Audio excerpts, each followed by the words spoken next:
Hello everyone, welcome to study for A. दोस्तों, आज जो है हम Allahabad high court group C and group D के लिए जीएस का प्रैक्टिस सेट 11 करेंगे, जो कि आपके एग्जाम के लिए इम्पोर्टेंट साबित होगा। तो चलिए स्टार्ट करते हैं। पहला प्रश्न क्या कह रहा है कि हु मालगुडी डेज, यानी कि मालगुडी डेज किसने लिखी?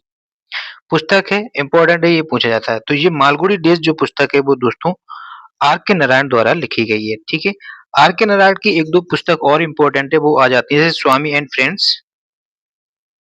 स्वामी एंड फ्रेंड्स इनकी एक पुस्तक है। ठीक है, इसके अलावा इनकी एक और पुस्तक है the bachelor of arts. The bachelor of arts, the bachelor of arts, ये इंपॉर्टेंट है। एंड द इंग्लिश टीचर, एक इनकी और है the English teacher. The English teacher, ये इनकी इंपॉर्टेंट पुस्तक है। ठीक है, अगर अगर हम अरुंधति राय की हम बात करें तो अरुंधति राय की एक दो इंपॉर्टेंट पुस्तक है, वो याद रखें कि the god of small things. The god of small things exam oriented है। एक पुस्तक और इनकी याद कर लेंगे क्या, the ministry of utmost happiness. The ministry of utmost happiness. ठीक है, हैप्पीनेस। ठीक है, ये इनकी इंपॉर्टेंट पुस्तक है। अगर हम सरोजिनी रविंद्रनाथ टैगोर की हम बात कर लेते हैं, इन्होंने एक संस्था बनाई थी जिनका नाम है विश्व भारती। ठीक है, ये तो इंपॉर्टेंट है, एग्जाम में पूछ जाती है विश्व भारती। और ये कब बनाई थी? 1912 को इन्होंने जो है विश्व भारती ऑर्गेनाइजेशन का गठन किया था। ठीक है, इन्होंने जो है भारत का राष्ट्रीय गान क्या, जनगण मनगण, जन अ, जनगण मन। ठीक है, इन्होंने ही लिखा है। और इसको जो है, ये भारत का राष्ट्रीय गीत, राष्ट्रीय गान है। और इसको जो है 24 जनवरी 1950 को भारतीय संविधान द्वारा आधिकारिक रूप से अपनाया गया। कब अपनाया गया? 24 जनवरी 1950 को क्या किया गया? इसको राष्ट्रीय गान के रूप में अपनाया गया। ठीक है, ये इम्पोर्टेंट। और ये जनगण मन फर्स्ट टाइम कब गाया गया? फर्स्ट टाइम गाया गया, फर्स्ट टाइम इसको कब गाया गया? इसको जो है दोस्तों 27 दिसंबर 1911 को इंडियन नेशनल कांग्रेस का जो सेशन था, कहाँ का? कोलकाता सेशन या कलकत्ता सेशन। ठीक है, कलकत्ता सेशन में जो है इसको पहली बार गाया गया। कब गाया गया? 27 दिसंबर 1911 को। ये भी एग्जाम में पूछ दिया जाता है। क्लियर हुआ? इसके अलावा रविंद्रनाथ टैगोर को गुरुदेव कहा जाता था। ये गुरुदेव किसने कहा? गुरुदेव जो है कहा, यानी कि सेड बाय महात्मा गांधी। महात्मा गांधी जी ने जो है रविंद्रनाथ टैगोर को गुरुदेव कहा था। ठीक है, रविंद्रनाथ टैगोर की एक दो पुस्तक याद रख लो, इंपॉर्टेंट है। गीतांजलि। ठीक है, गीतांजलि इनकी इंपॉर्टेंट पुस्तक है। चित्रा, गोरा। ठीक है, और एक और इनकी है the post office. The post office. ठीक है, ये नोट कर लेंगे और याद कर लेंगे, एग्जाम में कुछ भी पूछा जा सकता है। दूसरा, ये रविंद्रनाथ टैगोर जो है, एक पॉइंट और लिख लो, ये पहले भारतीय एवं एशिया एवं भारत के पहले व्यक्ति हैं। ये जो है एशिया एंड भारत के फर्स्ट पर्सन है जिनको क्या हुआ, नोबेल प्राइज मिला है। नोबेल प्राइज मिला।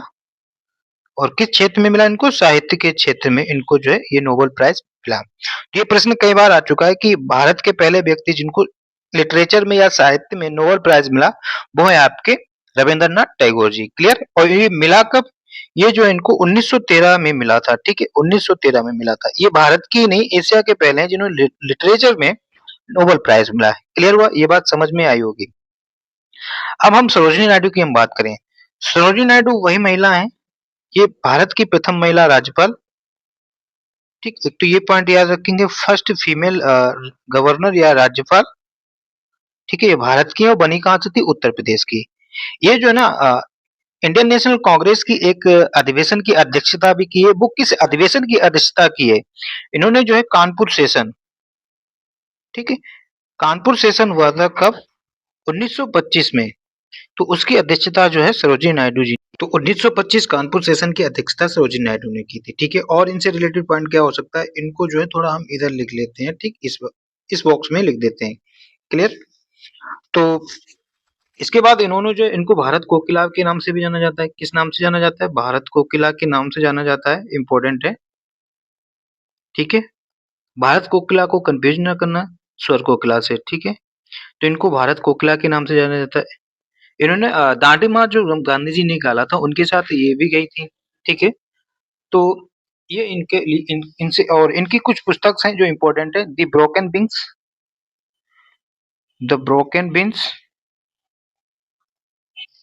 ब्रोकन विंग्स इनकी एक पुस्तक है। द इंडियन एक और गोल्डन थ्रेस होल्ड। ठीक है, गोल्डन थ्रेस होल्ड इनकी एक बुक है, ये याद रख लेंगे। ठीक है, चलिए तो अब हम बात करते हैं प्रश्न नंबर 2 की। प्रश्न नंबर 2 क्या कह रहा है कि ठीक, प्रश्न नंबर 2 कह रहा है कि हमारे वायुमंडल में निम्नलिखित में से कौन सी गैस हानिकारक यूवी किरणों को अवशोषित कर लेता है। जो सूर्य से जो हानिकारक किरणें निकलती है जिन्हें अल्ट्रावायलेट रेज कहते हैं, वायलेट जो रेज होती है उनको कौन सी गैस एब्जॉर्ब कर लेती है, अवशोषित कर लेती है। क्लियर, ये पूछ रहा है। तो ये जो दोस्तों है ओजोन गैस इनको एब्जॉर्ब कर लेती है। एब्जॉर्ब कौन सी गैस कर लेती है? ओजोन। ओजोन के अगर हम फार्मूले की बात करें, ये 3 ऑक्सीजन के मॉलिक्यूल से मिलकर बनता है। ओजोन दिवस की हम बात करें तो ओजोन डे जो है दोस्तों वो 16 सितंबर को ओजोन दिवस मनाया जाता है। क्लियर।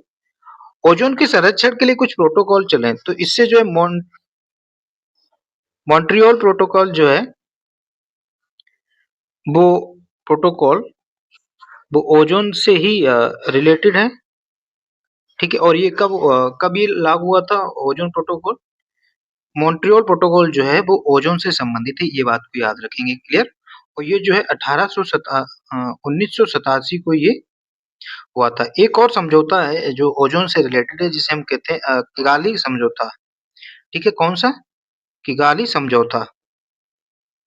किगाली समझौता जो है वो ओजोन से संबंधित है और ये 2016 में समझौता किया गया था। क्लियर हुआ। और ओजोन की इकाई जो है यूनिट की अगर हम बात करें तो ये इंपॉर्टेंट है। डॉप्सन में जो इसकी इकाई जो है डॉप्सन है, ये याद रखेंगे। क्लियर। और ये किस लेयर में पाई जाती है, किस मंडल में पाई जाती है? ये समताप मंडल में पाई जाती है। ठीक है, समताप मंडल में पाई जाती है। ये एग्जाम में कई बार प्रश्न पूछा जा चुका है। क्लियर। तो इसका राइट आंसर जो हो जाएगा, अल्ट्रावायलेट रेज से जो प्रोटेक्ट करती है वो करती है ओजोन। क्लियर। तो प्रश्न नंबर 3 की हम बात करते हैं। प्रश्न नंबर 3 क्या कह रहा है कि आइरिस मानव शरीर के किस अंग से संबंधित है? Iris is a part of which human organs? कह रहा है कि आइरिस जो है क्या कान का पार्ट है, आंख का है, इंटेस्टाइन का है या फिर मस्तिष्क का है? तो आइरिस जो है दोस्तों आप जानते हैं कि आइरिस जो है हमारे आंख का एक पार्ट है। ठीक, तो आइरिस किसका पार्ट है? आंख का एक पार्ट है। ये रंगीन भाग होता है, ये रंगीन कलर का होता है, ये बात याद रखना। या दोस्तों आइरिस और अगर हम आइरिस इसको थोड़ा रफ कर देते हैं। ठीक, अगर हम बात करें आइरिस व कॉर्निया, ठीक, के बीच का क्षेत्र क्या कहलाता है? ठीक, आइरिस और कॉर्निया के बीच के क्षेत्र को क्या कहते हैं? तो आइरिस और दोस्तों कॉर्निया के बीच के जो क्षेत्र होता है, एरिया होता है, उसे इंटीरियल चेम्बर्स कहा जाता है। उसे कहा जाता है एंटीरियल चेम्बर्स। ठीक है, एंटीरियल चेम्बर्स कहा जाता है। ठीक है, इसी आइरिस के बीच में एक गोलाकार छिद्र होता है। आइरिस के बीच में एक गोलाकार छिद्र होता है। उस छिद्र को क्या कहा जाता है? वो छिद्र जो है दोस्तों पुतली कहलाता है ना, उसे पुतली कहते हैं। क्लियर। तो आइरिस जो है आंख का भाग है, तो इसका राइट आंसर जो हो जाएगा आंख इज राइट आंसर। प्रश्न नंबर 4 की हम बात करें।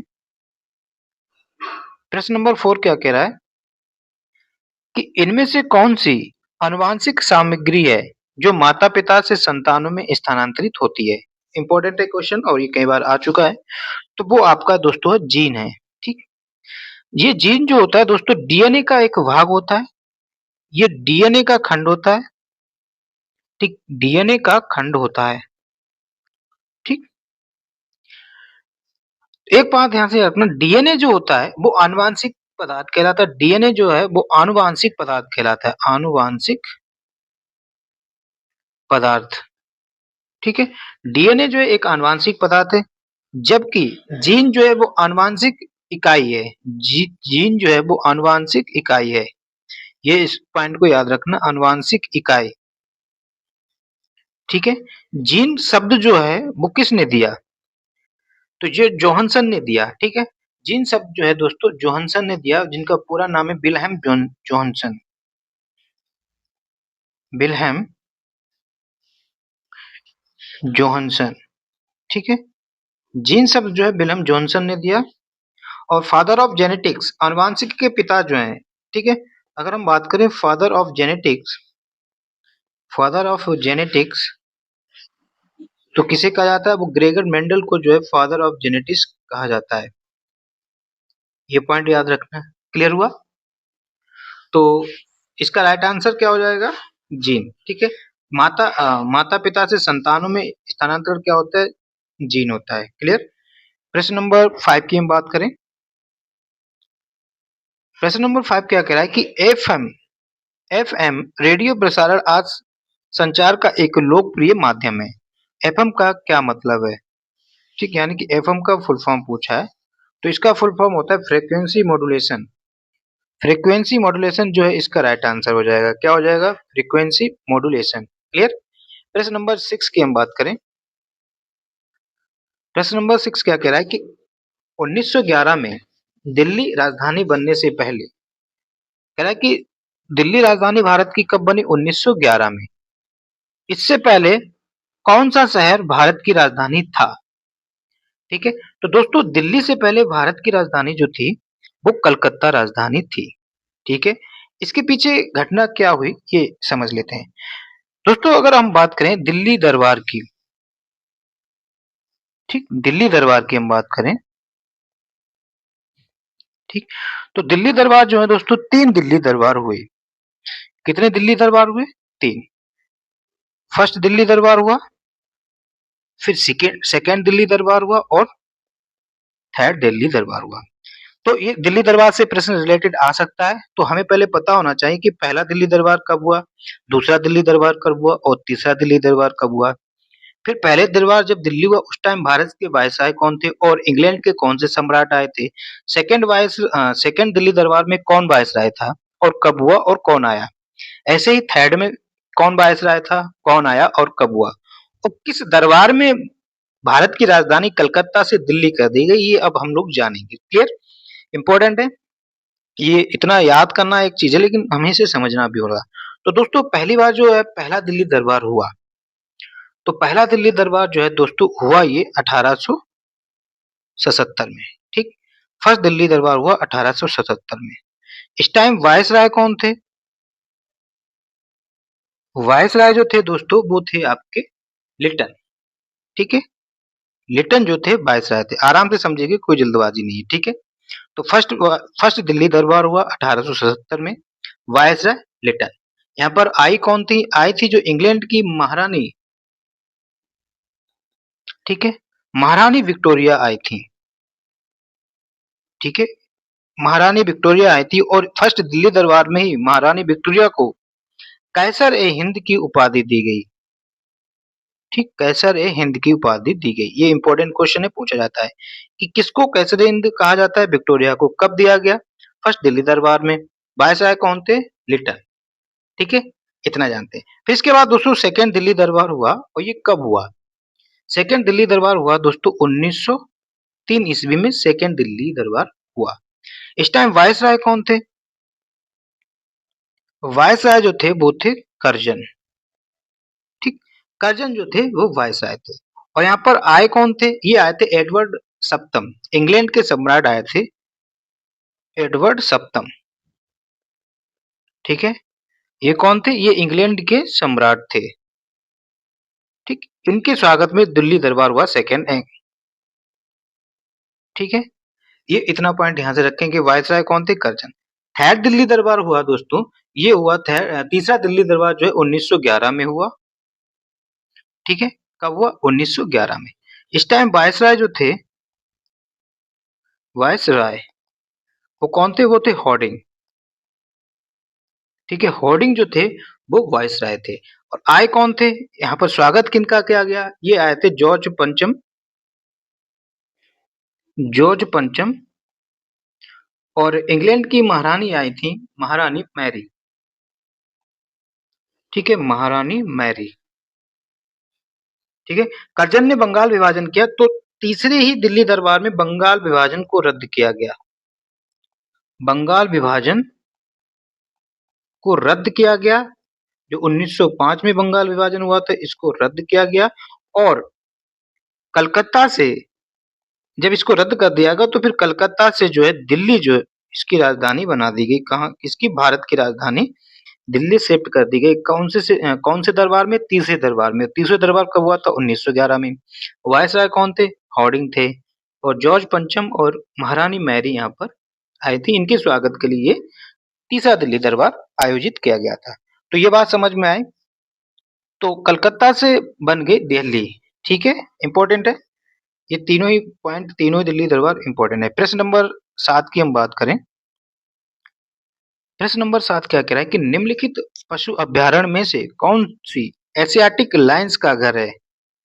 जो एशियाटिक लायंस हैं उनका घर किस नेशनल पार्क को कहा जाता है? तो ये गिर नेशनल पार्क को कहा जाता है। और गिर नेशनल पार्क है कहाँ दोस्तों? ये आपका गुजरात में है। ठीक है, गिर नेशनल पार्क कहाँ है? गुजरात में। इसके अलावा गुजरात के नेशनल पार्क पता होने चाहिए जो एग्जाम में पूछ देते हैं। एक तो आपका black buck national park, black buck national park, Vansda national park, Vansda national park और मरीन नेशनल पार्क। ठीक है, नेशनल पार्क, तीनों ही नेशनल पार्क इंपॉर्टेंट है। अ, ये जिम कॉर्बेट नेशनल पार्क की बात करें तो ये तो आपका उत्तराखंड में है। काजीरंगा नेशनल पार्क जो कि एक सिंह गैंडा के लिए फेमस है और ये आपका असम में है। ठीक है, तो इसका राइट आंसर हो जाएगा गिर नेशनल पार्क। प्रश्न नंबर 8 की हम बात करें। प्रश्न नंबर 8 क्या कह रहा है कि which of the following is a radio active metal? निम्नलिखित में से कौन सा रेडियो एक्टिव धातु है? तो ये आपका दोस्तों रेडियम जो है आपका रेडियो एक्टिव धातु है। ठीक है, और इसको जो है इसकी खोज जो है मैडम क्यूरी ने की थी अपने हस्बैंड के साथ मिलकर। ठीक है, तो कौन है इसके? Madam Curie. ठीक है, अगर हम आयोडीन की हम बात करें तो स्टार के परीक्षण के लिए आयोडीन का यूज किया जाता है और इसका जो है विलयन जो है आलू में अगर डालें तो आलू का कलर जो है बैंगनी रंग का हो जाता है। इसका मतलब कि उसका स्टार्च उसमें उपलब्ध है। ठीक है, आयोडीन और घेंघा रोग जो है वो आयोडीन की कमी से हो जाता है, ये याद रखना है। लिथियम का यूज बैटरी में किया जाता है। ठीक है, ठीक है, हमारी जो मोबाइल बैटरी होती है उसमें लिथियम वगैरह इन सब लिथियम का यूज किया जाता है। क्लियर? प्रश्न नंबर 9 की हम बात करें कि किसके नेतृत्व में अखिल भारतीय मुस्लिम लीग की स्थापना हुई? एक्चुअली दोस्तों क्या हुआ कि अक्टूबर 1906 में 1 अक्टूबर 1906 को जो है शिमला में जो शिमला में कौन थे वायसराय? मिंटो। ठीक, मिंटो से मिले जाकर कौन? आगा खां। ठीक है, आगा खां के नेतृत्व में शिमला में जाकर और इनके साथी थे सलीमुल्लाह सलीमुल्लाह खां। ठीक है, तो ये लोग वहां से जाकर मिले तो मिंटो ने क्या किया? मुस्लिम लीग की स्थापना को मंजूरी दे दी कि आप करो, क्योंकि अंग्रेजों का उद्देश्य था फूट डालो राज करो, इनका उद्देश्य था। इस कारण जो है उन्होंने दे दिया। तो फिर मुस्लिम लीग की स्थापना कब हुई? मुस्लिम लीग की स्थापना जो है दोस्तों वो हो गई 30 दिसंबर 1906 को। ठीक है, तो आगा खां जो है नेतृत्व में हुआ, लेकिन सलीमुल्लाह खां को मुस्लिम लीग का संस्थापक माना जाता है, ठीक है। संस्थापक जो है सलीमुल्लाह खां को माना जाता है, क्लियर। तो ये जो अखिल स्थापना जो है किसके नेतृत्व में हुई, तो इसका राइट आंसर जो हो जाएगा आगा खां, इसका राइट आंसर हो जाएगा, क्लियर। नेक्स्ट क्वेश्चन की हम बात करें, प्रश्न नंबर 10 की हम बात करें कि काजीरंगा राष्ट्रीय उद्यान इनमें से किस जानवर की प्रजाति के लिए प्रसिद्ध है। काजीरंगा नेशनल पार्क कहाँ है, ये तो आपका असम में है, ठीक। और ये जो है गेंडा के लिए फेमस है, क्लियर। नेक्स्ट प्रश्न की हम बात करें, प्रश्न नंबर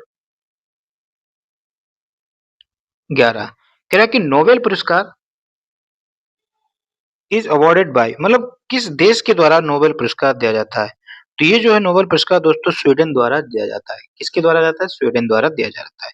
और इन नोबेल पुरस्कार की शुरुआत जो है 1901 ईस्वी में इसकी जो है शुरुआत हुई, ठीक। शुरुआत कब हुई, 1901 ईस्वी में। जब 1901 ईस्वी में हुआ तो ये दोस्तों पहले 5 क्षेत्र में दिया जाता था, ठीक। वो 5 क्षेत्र कौन-कौन से हैं? ये जो है शांति के क्षेत्र में दिया जाता था, साहित्य के क्षेत्र में दिया जाता था, भौतिक के क्षेत्र में दिया जाता था या भौतिकी, और रसायन के क्षेत्र में दिया जाता था, रसायन, और चौथा चिकित्सा के क्षेत्र में दिया जाता था, चिकित्सा के क्षेत्र में ये दिया जाता था। फिर क्या हुआ, 1969 को इसमें जो है अर्थशास्त्र में भी दिया जाने लगा। तो इस मिलाकर जो है अब नोबेल पुरस्कार जो है कुल 6 क्षेत्रों में दिया जाता है, ठीक है। तो ये पूछा जाता है कि कितने विषयों पर या कितने क्षेत्रों में जो है नोबेल पुरस्कार दिया जाता है, वो 6 क्षेत्रों में। कौन-कौन से, शांति, साहित्य, भौतिक, रसायन, चिकित्सा और अर्थशास्त्र, क्लियर। तो इसका राइट आंसर हो जाएगा Sweden is a right answer. और ये अल्फ्रेड नोबेल के याद में दिया जाता है। नेक्स्ट प्रश्न कह रहा है कि international AIDS day is celebrated on, अंतर्राष्ट्रीय एड्स दिवस कब मनाया जाता है।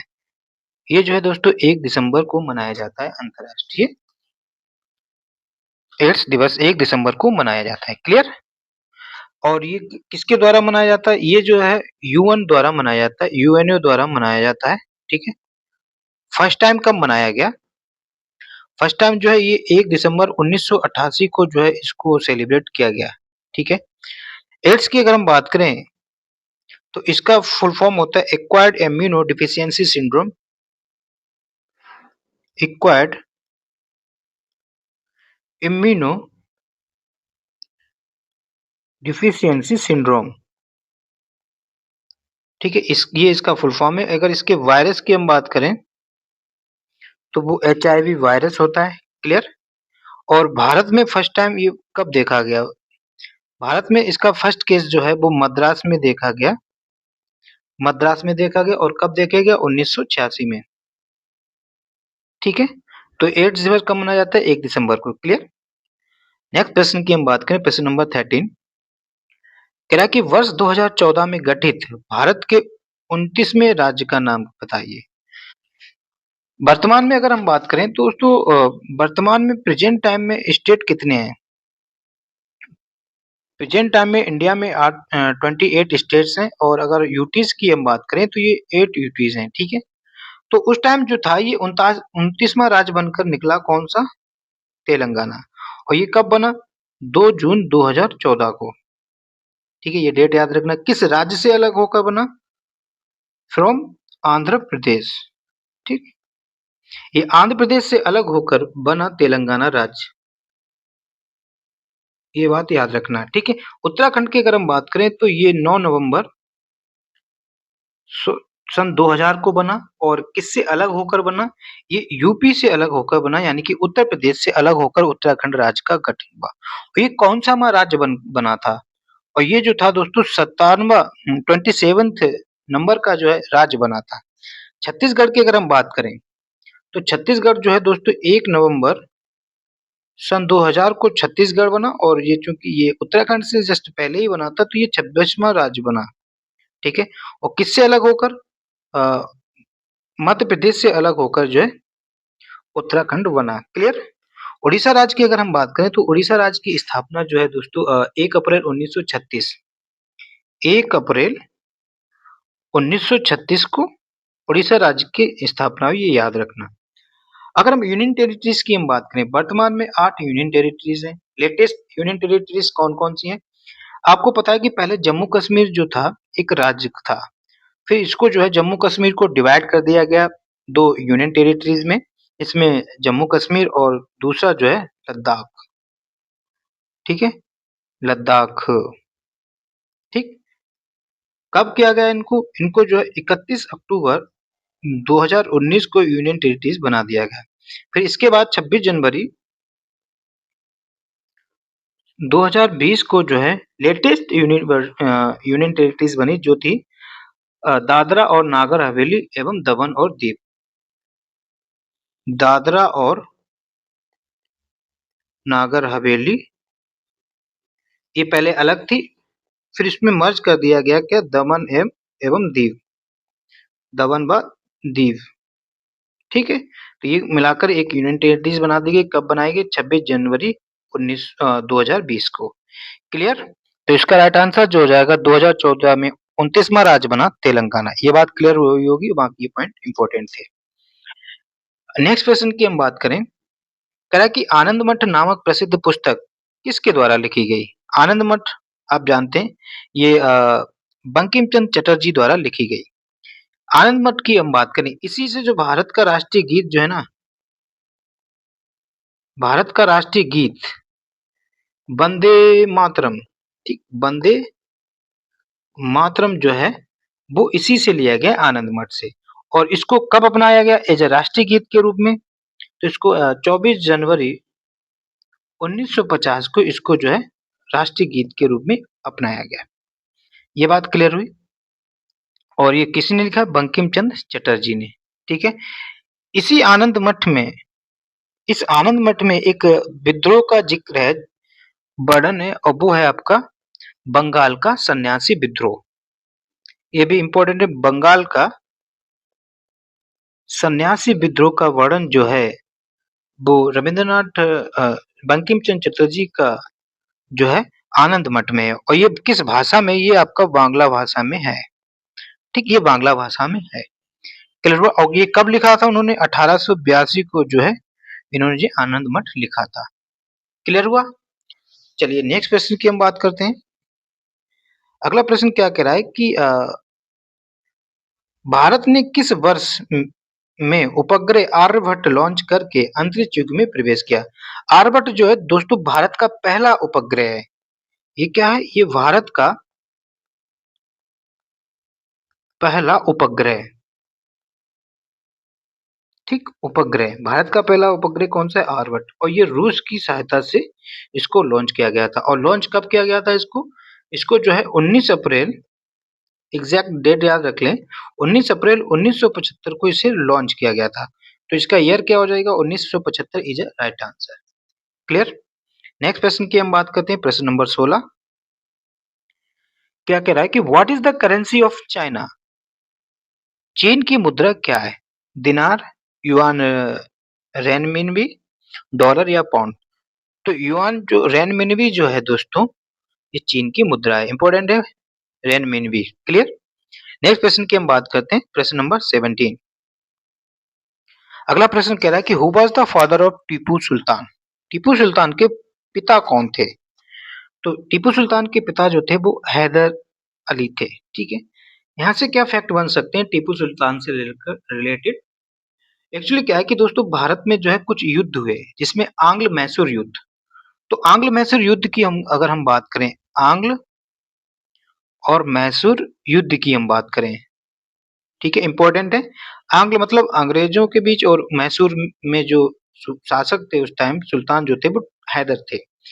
तो आंग्ल मैसूर युद्ध है दोस्तों, 4 आंग्ल मैसूर युद्ध हुए, ठीक, कितने हुए? 4। फर्स्ट आंग्ल मैसूर युद्ध हुआ, सेकेंड आंग्ल मैसूर युद्ध हुआ, थर्ड आंग्ल मैसूर युद्ध हुआ, और फोर्थ आंग्ल मैसूर युद्ध हुआ।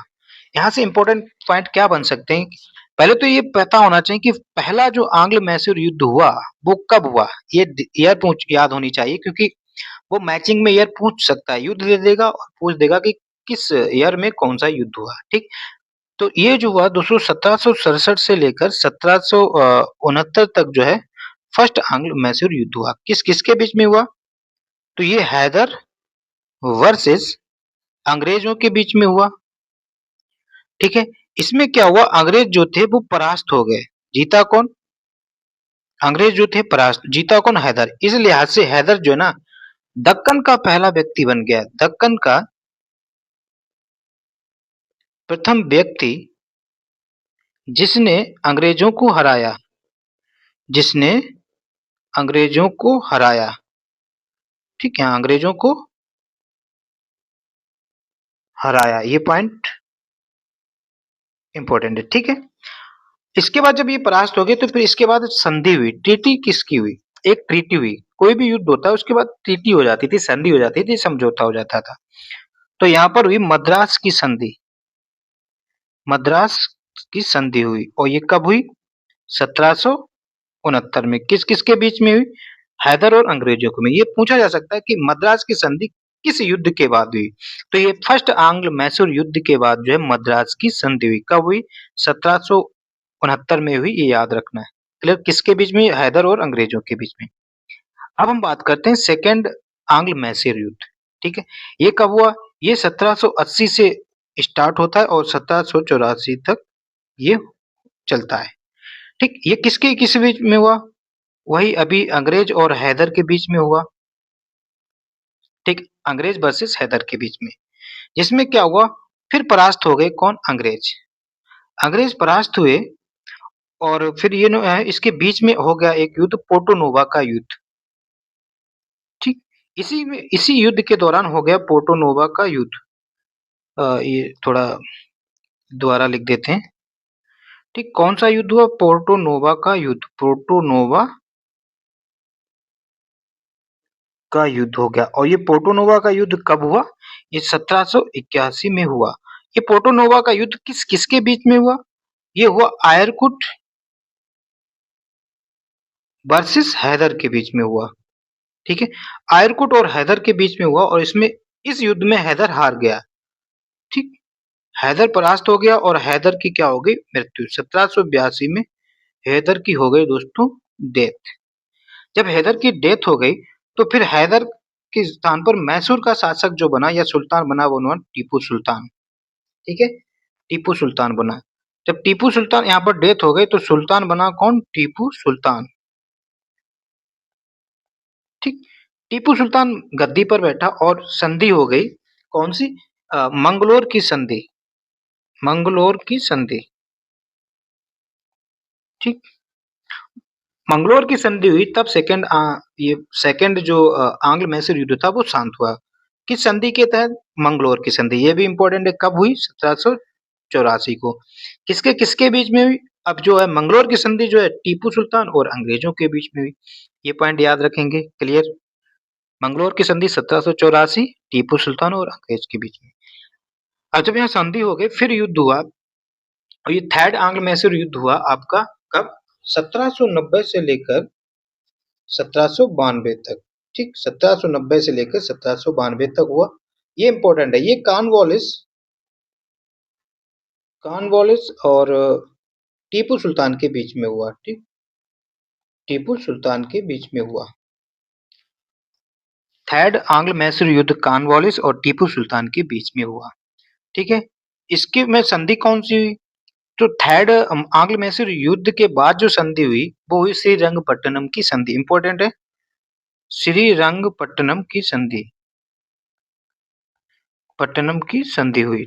ठीक है, और ये किसके किसके बीच में? कॉर्नवालिस और टीपू सुल्तान के बीच में। कब हुई? 1792 ईस्वी को। ये याद रखेंगे। फोर्थ की हम बात कर लेते हैं। यहाँ ले लेते हैं फोर्थ आंग्ल मैसूर युद्ध। ये हो दोस्तों 1799 ईस्वी को जो है फोर्थ आंग्ल मैसूर युद्ध हुआ। कब हुआ? 1799 को। और किस किस के बीच में? टीपू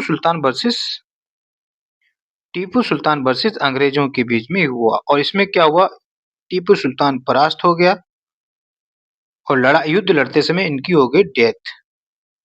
और डेथ कब हो गई? 4 मई 1799 को जो है टीपू सुल्तान की डेथ हो गई और यहाँ से इनका चैप्टर क्लोज। क्लियर?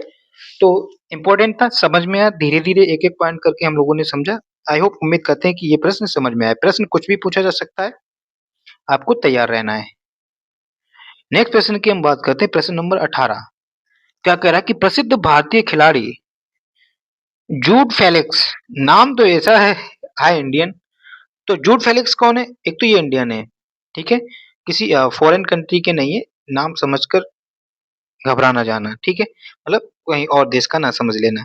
तो ये जो है दोस्तों हॉकी के खिलाड़ी हैं, ठीक है, जूड फेलिक्स जो है हॉकी के खिलाड़ी हैं। क्लियर? प्रश्न नंबर 19 की अगर हम बात करें, कह रहा है कि Santiago Santiago is the capital of, Santiago किसकी है? भाई सेंटियागो हो गए, चिली खाकर सेंटियागो क्यों बनने हो? तो चिली का है, ठीक है, चिली की राजधानी सेंटियागो है, ठीक है। अगर हम कांगो की हम बात करें, कांगो की राजधानी जो है दोस्तों वो आपकी ब्राजीविले, ब्राजीविले जो है वो कांगो की राजधानी। क्यूबा की राजधानी हवाना, भाई क्यों नहीं आने दे रहा हवा, क्यों नहीं आने दे रहा हवा, ये ठीक भी बना सकते हो, क्यों ना क्यूबा की राजधानी हवाना। क्रोएशिया की राजधानी है जाग्रेब, क्रोएशिया की राजधानी जाग्रेब। क्लियर? तो सेंटियागो चिली की राजधानी है। प्रश्न नंबर 20 की हम बात करें कि भारतीय रुपया का नया प्रतीक, भारतीय रुपये का नया प्रतीक आपने देखा होगा, ये जो है नया सिंबल है। तो कह रहा है कि ये किसका मिश्रण है? फारसी या रोमन का है, रोमन और पौंड का है, देवनागरी आर और डॉलर का, या देवनागरी का आर और रोमन का, मतलब देवनागरी का रा और रोमन का आर। तो ये इसका राइट आंसर यही होगा, देख रहे ना। तो ये जो मिश्रण है देवनागरी का रा है और रोमन का आर का एक मिश्रण है। क्लियर हुआ? ये डिजाइन किसने किया था? डिजाइन्ड बाय, तो ये design by doctor Uday Kumar द्वारा किया गया। डॉक्टर उदय कुमार ने जो है ये सिंबल जो है डिजाइन किया, उदय कुमार। और ये कब किया गया? ये जो है 15 जुलाई 2010 को इसको क्वाइन किया गया, 15 जुलाई 2010 को, ठीक है। इंपॉर्टेंट है, किसने किया? डॉक्टर उदय कुमार, ठीक है, ये याद रखना। क्लियर? प्रश्न नंबर 21 की अगर हम बात करें, 21 क्या कह रहा है कि प्लासी का युद्ध कब लड़ा गया है? एक तो इसकी एग्जैक्ट डेट याद होनी चाहिए, ये लड़ा गया 23 जून 1757 को, ठीक, 1757 को। किसके बीच में लड़ा गया ये भी एग्जाम में पूछा जाता है। तो ये सिराजुद्दौला, बंगाल के नवाब सिराजुद्दौला, ठीक, वर्सेस अंग्रेजों की तरफ से लड़े थे रॉबर्ट क्लाइव, रॉबर्ट क्लाइव, ठीक है, ये अंग्रेज जीत गए थे क्योंकि इसको इनके साथियों ने ही धोखा दे दिया था। तो इसका राइट आंसर हो जाएगा 1757। ये प्लासी के युद्ध का रीजन क्या था? इसका जो मेन रीजन था वो ब्लैक होल, इससे पहले जो है प्लासी के युद्ध से पहले एक घटना घटित हो गई थी जिसका नाम था ब्लैक होल घटना, ब्लैक होल, ब्लैक होल घटना। ये कब हुई थी? ये हुई थी 20 जून 1756 को, ठीक। इस घटना में एक अंग्रेज थे जिनका नाम है ब्लैक होल, और जो नाम याद नहीं, हॉलवेल, हाँ, हॉलवेल, ठीक। इस घटना का जिक्र जो है किसने किया? वो किया हॉलवेल ने, और इन्होंने बताया कि एक काल कोठरी थी, उस काल कोठरी में 146 अंग्रेज जो थे बंद थे, 146 अंग्रेज बंद थे। लेकिन जब उस काल कोठरी से बाहर निकाले गए तो मात्र 23 ही जिंदा बचे, ठीक। ये वर्णन किसने किया? हॉलवेल, ये भी उसी में होंगे। तो हॉलवेल कब हॉल ब्लैक होल घटना कब हुई? 20 जून 1756 को।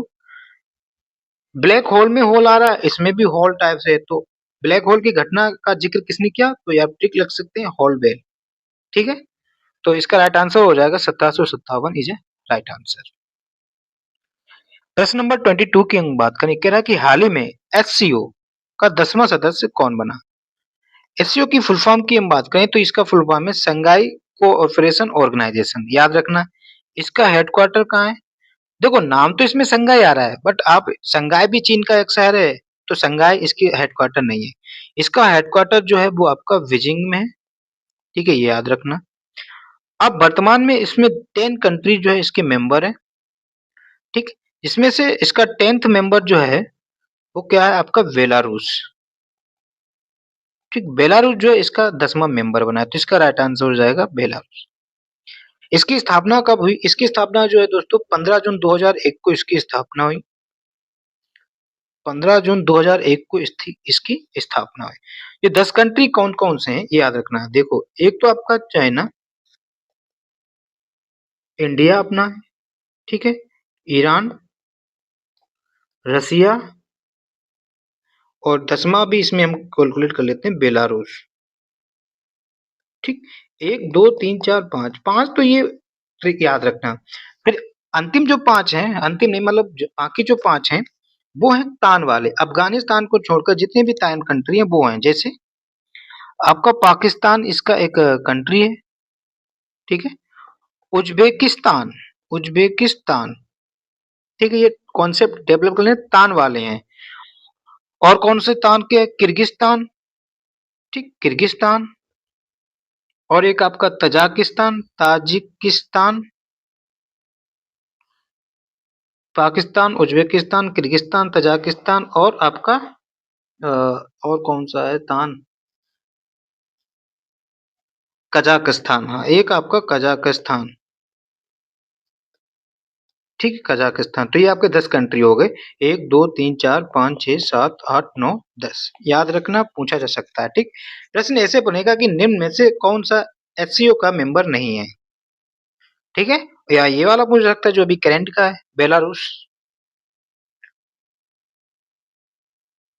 प्रश्न नंबर 23 की हम बात करें, कह रहा है कि जुलाई 2024 में टाटा पावर ने किस राज्य में घर-घर सोलर पहल योजना की शुरुआत की? तो एक तो हमें याद होना चाहिए कि घर-घर पहल सोलर योजना किसने स्टार्ट की? टाटा पावर की है। किस राज्य में की? ये आपका उत्तर प्रदेश, ठीक है?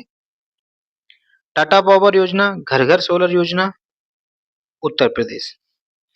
प्रश्न नंबर 24 की अगर हम बात करें, तो कह रहा है कि कौन-सी राज्य सरकार नेपाल सीमा पर मित्र वन स्थापित करेगी? इम्पोर्टेंट है। तो नेपाल सीमा पर मित्र वन स्थापित करेगी दोस्तों, वो आपका करेगा अरुणाचल प्रदेश, ठीक है? इम्पोर्टेंट है अरुणाचल प्रदेश। प्रश्न नंबर 25 जो कि आज का अंतिम प्रश्न है, कह रहा है कि हाल ही में आपदा प्रबंधन में क्रांति लाने के लिए, ठीक? आपदा प्रबंधन में क्रांति लाने के लिए किस देश ने एलोस 4 उपग्रह लॉन्च किया है? एलिस 4 उपग्रह जो है वो एक तो आपदा प्रबंधन से रिलेटेड है, ये बात क्लिक रखना माइंड में। तो ये जो है दोस्तों जापान ने किया है। एलोस 4 नाम का उपग्रह जो है वो जापान का है। तो दोस्तों ये आपके 25 प्रश्न थे। उम्मीद करता हूँ आपको समझ में आया होगा जो डिस्क्राइब किया गया है, और आपको ये सेशन अच्छा लगा हो तो वीडियो को लाइक करें। अगर आप चैनल में नए हैं और आप इसी तरह से खुद को अपने आप को एग्जाम ओरिएंटेड बनाना चाहते हैं और रिवीजन करना चाहते हैं, तो आप हमारे चैनल को सब्सक्राइब कर लें। सो थैंक यू दोस्तों। जय हिंद, जय भारत।